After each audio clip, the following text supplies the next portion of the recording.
Micro, for the show specifically, we might all have to, privately, not publicly, give Coach an apology or buy him lunch or something. For what? We could do that publicly. Because we were all Doesn't have to be private. we were all paying lip service to the idea that Brian Schottenheimer might have been a good hire. Because Can I? What? Me and Brew were never we didn't on that rip. corner. Yeah, we were that just was like, a hey, Nick we'll Wright see. Maybe it's exclusive. good. Yeah, we don't know. You have to buy lunch. Don't drag us into your we were calamity. never even talking about him. All right, so I might have to apologize to Coach because I thought the hire made no sense, and I was tried to be kind because he's Coach's guy. I'm like, makes this a disaster.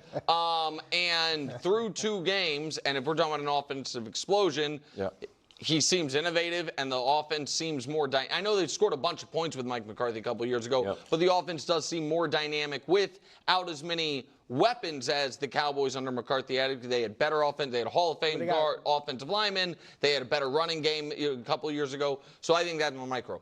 On the macro, I will have to start when I'm doing my weekly. All right, what do I think at this moment the playoff field could be or would be is start to include the Cowboys because, and this to his credit was Danny's point before the year, if you have a great offense, you're in the mix, no matter what your defense looks like. And the Cowboys thus far are proving that exact point. The great offense, even with the defense that's been really bad, has kept them in the mix. Look, I agree they would be in the playoff mix. And when you look at some of the teams that aren't quite as good as we expected, Washington might, have a tough year. Obviously, Minnesota and Chicago. They'll be in the mix, but I don't think they prove anything this weekend by beating Chicago. I don't care if they beat them 45-24.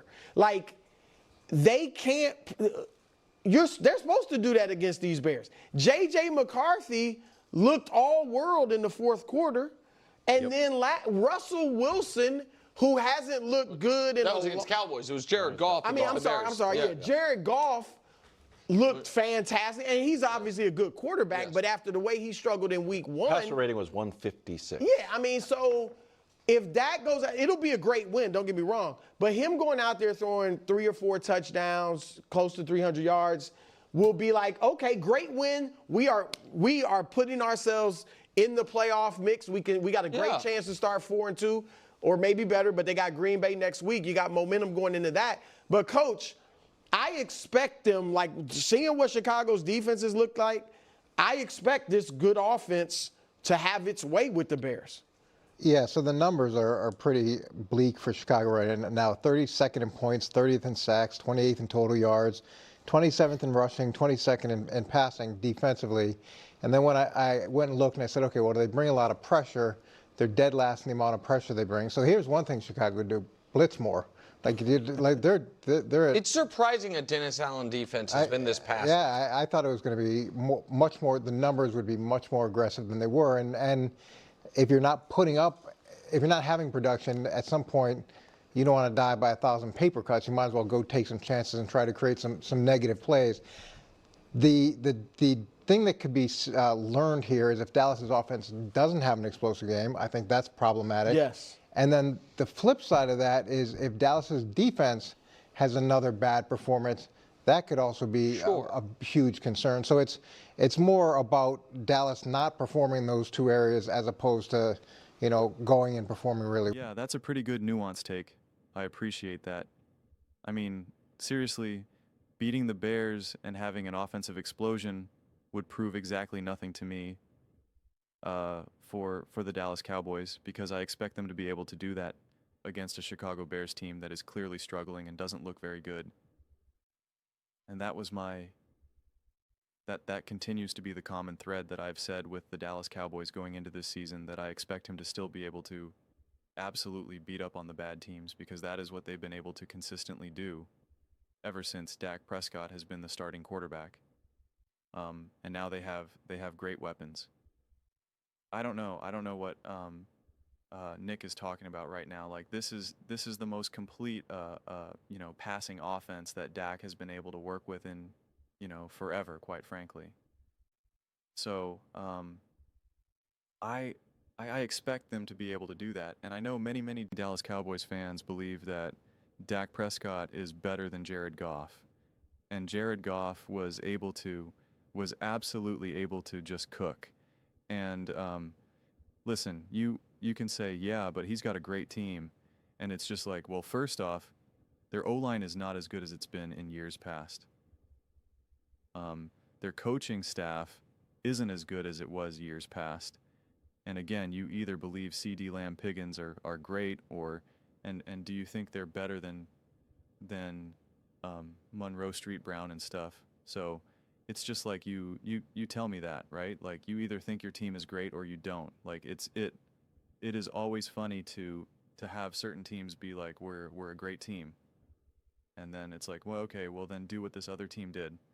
And it's like, well, yeah, well, that team has this, this, and this. And it's like, okay, well, then, so that means you're not as good as them then. Like, are you saying that you're not as good as the Lions then? Like, I don't, what point are you trying to make here? So, I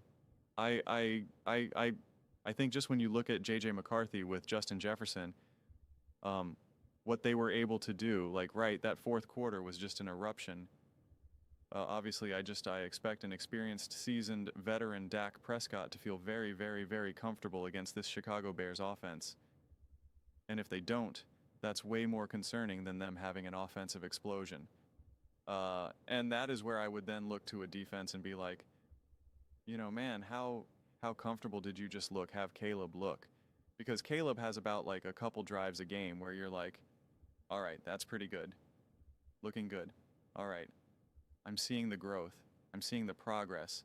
But then repeatedly throughout the game, you're like, this is not, no, this is what, yikes.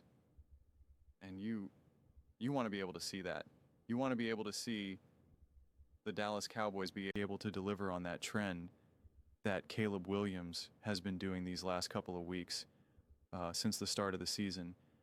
But I mean, just strictly offensively, no way. I mean, it's just, they'll do exactly what I thought that they could do. If anything, it's more impressive to me because also even the game against the Giants is not impressive to me. It's really just that week 1 game against the Eagles and how comfortable that offense looked against an Eagles defense, which is pretty good. You know, it's always tough because it's week 1, and so everyone's kind of getting their legs underneath them. But if anything, I was more impressed if they hang 55 points against this Chicago Bears team. That doesn't impress me. Them being in a position to beat the Philadelphia Eagles week 1, and especially because of offense, that impresses me. That makes it way more impressive to me than anything else. And I won't just chalk that up to be like, well, it was a divisional game, blah, blah, blah, blah, blah, blah, blah, week 1. It's just like, no, like there was still a lot to like there. So I just thought that this offense always had too much going for it to not be really successful. The question mark for me was the defense, but I actually believe in Eberflus defensively. But so far, you could either just say that they just don't have the manpower there, or you can blame Eberflus. But I think it's probably, if anything, more closer to a roster issue as going into the season, thinking you have Micah Parsons, and then no longer having Micah Parsons. That's going to affect you defensively. You don't just magically overcome that. You don't go into the season knowing that you have a Micah Parsons Lee level player, build the team in this way, and then just now remove Micah Parsons and just think, oh, we got good enough guys here. Like, no, if you did, then you would have one of the deepest, most threatening defenses, no matter who your coach is at that point. And so that just makes it a lot trickier here. But the offense is clearly more than capable of carrying the weight. But eventually you do need the defense to kind of get the job done. Otherwise, just ask Joe Burrow and the Cincinnati Bengals of last year. But not every game always has to prove something, and it's okay. It's okay. Not every game, not every big game, not every big moment. You know, when the Detroit Lions, absolutely crushed, I think it was the Panthers or the Jags or both. It was just like big win, and it was like, that means nothing to me. You just absolutely dominated 2 of the worst teams in the NFL right now. And Lions fans were like, what are you talking about? It was an amazing win. And it's like, we just hung 55 points in this. And it's just like, who cares? Seriously. I mean, like, it's fun and exciting and you can get behind it. And it's like, all right, but it's just like, like, I don't know. Like, it's just you have to really try to find the things that you like about a win like that. And to be fair, to be clear, the Dallas Cowboys do need to clarify and define who they are as a team a lot more than, say, the Detroit Lions needed to do at that time, because at that point the Detroit Lions were pretty rooted in being a top team in the NFL, whereas the Dallas Cowboys are in the process of proving whether they are or they aren't. But I'll tell you what I've been most impressed about with Schanheimer, and it's not the offensive scheming or this or that, or the fact that they're able to win some games and 30 points per game. It's actually not that, because again, I expected them to have a lot of offensive success with the roster itself. It was actually the moment when he was going through all like the field goals and he had everyone like yelling and I don't even know what they were yelling or what noise they were making. And you see Jerry Jones there standing there like awkwardly like trying to do it, and he's like doing it like a full second later than everyone else. Like, it was just how energetic, how connected that locker room was, and how intense they all were. Like, that is a team that is behind their coach. That is a team that is feeling good. That is a team that is behind each other, behind their players. That is a team that now I believe can face adversity, can go through the obstacles that a regular season can bring, like a tough random loss against a Chicago Bears team that nobody thinks is that good, right? Like, once upon a time I would have said, I don't know if they can get through that. It feels kind of messy. And, but then you get rid of Micah and you got Jared Jones, and, it's like, oh, you got a new head coach in Schottenheimer, and like Dak coming off an injury. You're bringing in another wide receiver who is also known to have some problems. And I'm just like, I don't know. But when I saw that moment, when I saw the intensity, when I saw the uniformity of everyone, and I saw how engaged everyone I was, like, okay, that is definitely someone who's controlling that locker room. That is definitely someone who is imprinting a culture there. But to be fair, it's a lot easier to do that when you win and you really earn your stripes. When you're losing when things get rough, when, like I said, when you do lose a game and that you absolutely positively should not have lost, right? And so, like, in a weird way, it's like losing against the Bears actually could make a team like this even stronger and more resilient. But obviously you rather not learn that lesson right now in week 3.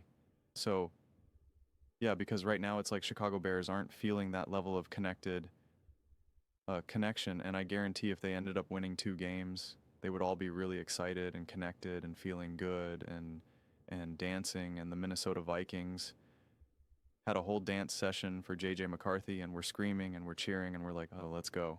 We got after it. And then the next game it was like, let's try to put this kid off to the side. And Carson, yeah, you buddy, come here, need you. So it's just, it's the ups and downs of a season. But I still liked a lot what I saw there, even in the wins. But those are just my thoughts. I'd absolutely love to hear yours. What do you guys all think about Dallas Cowboys? What would a Cowboys offensive explosion prove? Let me know in the comments below. I read every single comment. So whether you agree with me or disagree with me, either way, let's get in some discussions. Let's get in some fights. But ultimately, let's just have some fun. And please do consider subscribing. We are building an amazing community here, and absolutely love to see you part of it. I want to build something that we all generally feel connected to, something that we're really excited to be part of. I think we're well on our way to doing it, and please don't forget to give this video a thumbs up, as it really does help the visibility and the algorithm. Thank you so much.